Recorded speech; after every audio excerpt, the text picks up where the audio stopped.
तो दोस्तों, केदारनाथ धाम में लोग किस गलती से अपनी जान गंवाते हैं, सच्चाई जो कोई नहीं बताता। तो हर साल केदारनाथ यात्रा से कुछ लोग घर वापस नहीं लौट पाते हैं। सवाल ये नहीं कि केदारनाथ खतरनाक है या नहीं, सवाल ये है कि लोग वहाँ कौन सी गलती कर बैठते हैं। तो ये वीडियो आप लोगों को डराने के लिए या केदारनाथ धाम की यात्रा करने से रोकने के लिए नहीं है, बल्कि सही जानकारी देने के लिए है। इसीलिए आप लोग वीडियो को पूरा देखिए। हर हर महादेव, जय श्री केदार।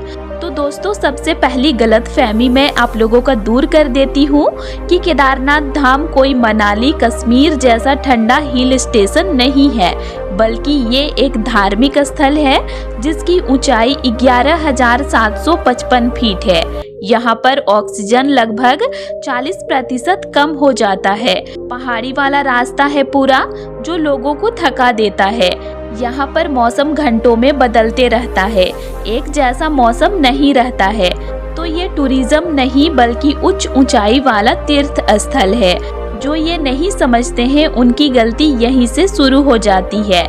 आमतौर पर श्रद्धालु ये सोचते हैं कि हम तो रोज चलते हैं, तो पहाड़ में चढ़ना हमारे लिए कौन सी बड़ी बात है, हम तो चल लेंगे, ऐसे सोचते हैं। लेकिन ऊंचाई पर दिल पर जोर पड़ता है, बीपी अचानक बढ़ता है, हार्ट अटैक का रिस्क कई गुना हो जाता है।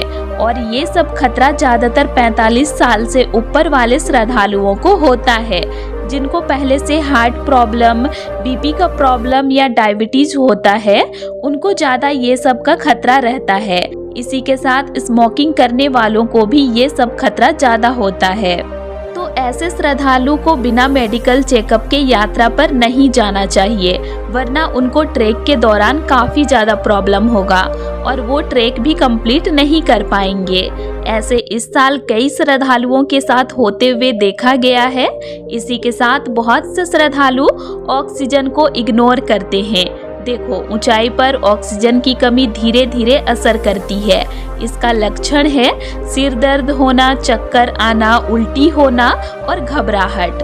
तो लोग इसे थकान समझकर चलते ही रहते हैं और ये उनके लिए बहुत घातक बन जाता है। इसीलिए जब भी आप लोग ट्रैक को शुरू कर रहे हैं और आपका शरीर अगर आपको बोल रहा है रुको, तो आपको कुछ मिनट के लिए रुक जाना है, फिर अपना चढ़ाई करना है। और अगर आप नहीं रुकते हैं और लगातार चढ़ाई करते रहेंगे, तो आपको सांस का प्रॉब्लम होगा। ऐसे भी वहाँ ऑक्सीजन की कमी होती है, तो सावधानी आपको बरतनी है, वरना आपको ही प्रॉब्लम का सामना करना पड़ेगा। अगला, मौसम को हल्के में लेना। तो बहुत से श्रद्धालु केदारनाथ धाम का मौसम को हल्का ही मान लेते हैं और सोचते हैं वाह, हम लोग को तो दिन भर बारिश, धूप, बादल, बर्फबारी ये सब देखने को मिलेगा और सुंदर सुंदर कपड़े लेकर जाते हैं। बहुत से श्रद्धालु ठंड से बचने के लिए कपड़े ही लेकर नहीं जाते हैं और बहुत से श्रद्धालु तो रेनकोट या छाता बारिश से बचने के लिए लेकर जाते ही नहीं है और वो भीगते हैं, जिस वजह से उनको ठंड लग जाती है और हाइपोथर्मिया से कई लोगों की जान भी चली जाती है। तो इसीलिए केदारनाथ धाम की यात्रा पर जब भी आप लोग जा रहे हैं, तो रेनकोट और गर्म कपड़े जरूर लेकर ही जाइए, वरना ठंड से आपको भी प्रॉब्लम होगा। अगला, बहुत से श्रद्धालुओं को सिर्फ दर्शन करने वाली सोच आती है। जैसे कि बहुत से श्रद्धालु सोचते हैं कि हम गौरीकुंड से केदारनाथ धाम जैसे ही पहुंच जाएंगे, वैसे ही जाकर दर्शन करने के लिए लाइन में लग जाएंगे और कुछ भी हो जाए उनको उसी दिन ही दर्शन करना रहता है। तो ये जो सोच है ना, ये सबसे खतरनाक मानसिकता है, क्योंकि उनकी हालत ठीक नहीं रहती है। 10 से 12 घंटों का ट्रैक करके पहुंचे रहते हैं और पहुंचते ही लाइन में 8 से 10 घंटे तक लगना, भीड़ में वो भी। थोड़ा भी शरीर को आराम नहीं मिलता है, ऊपर से ठंड शरीर में लगती रहती है। तो इस वजह से भी कई श्रद्धालुओं को सीधा दिल पर असर पड़ता है, जिससे हार्ट अटैक जैसी प्रॉब्लम आती है। तो आप लोग अगर केदारनाथ धाम जाने वाले हैं, तो अपना शरीर को जरूर रेस्ट दीजिएगा और एक दिन कम से कम रेस्ट जरूर लीजिएगा और लाइन में लगिएगा दर्शन करने के लिए, क्योंकि लाइन लंबा रहता है, काफी श्रद्धालु पहुंचे रहते हैं इसीलिए। अगला, केदारनाथ धाम की रात की सबसे खतरनाक गलतियाँ। तो देखो रात में यहाँ पर तापमान अचानक गिरता है, ऑक्सीजन और कम हो जाती है और बहुत से श्रद्धालु रात को क्या करते हैं, बाहर घूमते रहते हैं मानो वो ठंड का मजा ले रहे हों, जिस वजह से उनको ठंड लग जाती है और वे बीमार हो जाते हैं। इसीलिए केदारनाथ धाम में पहुंचकर रात को ज्यादा देर तक बाहर में मत घूमिएगा और जितना ज्यादा हो सके अपना शरीर को ढक कर ही रखिएगा।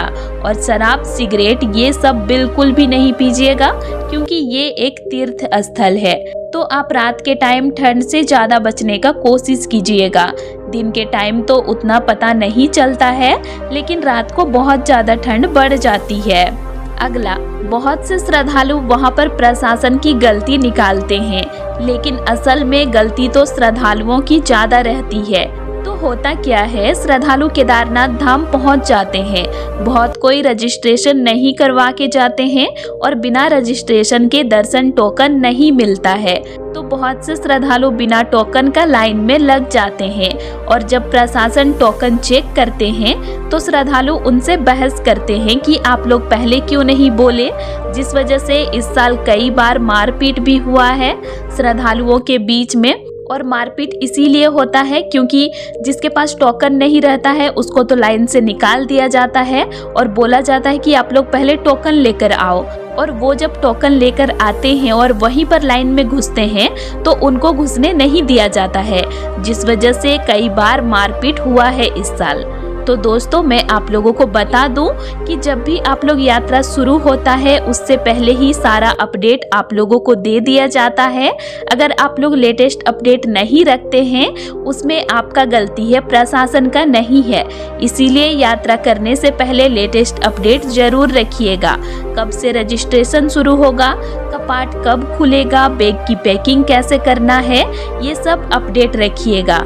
मैं आगे आप लोगों को सारा अपडेट दूंगी, तो इसीलिए आप लोग मेरे चैनल को सब्सक्राइब जरूर कर लीजिएगा। अब अगर आप लोग केदारनाथ धाम सुरक्षित पहुंचना चाहते हैं तो मेडिकल चेकअप जरूर करवाइए।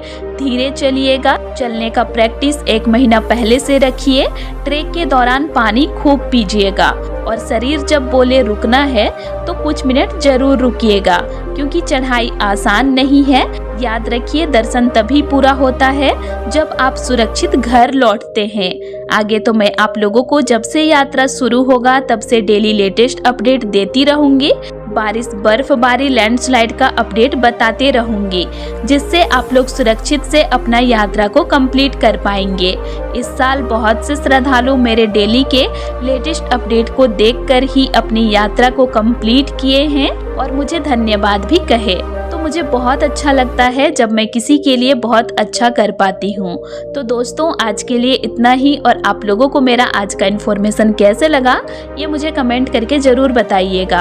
और वीडियो अच्छा लगा तो वीडियो को लाइक कीजिएगा और साथ ही चैनल को सब्सक्राइब भी जरूर कर लीजिएगा। और अगर आप लोगों को केदारनाथ धाम से रिलेटेड और भी वीडियोस देखने हैं तो मेरे चैनल में अपलोड है, आप उनको भी देख सकते हैं।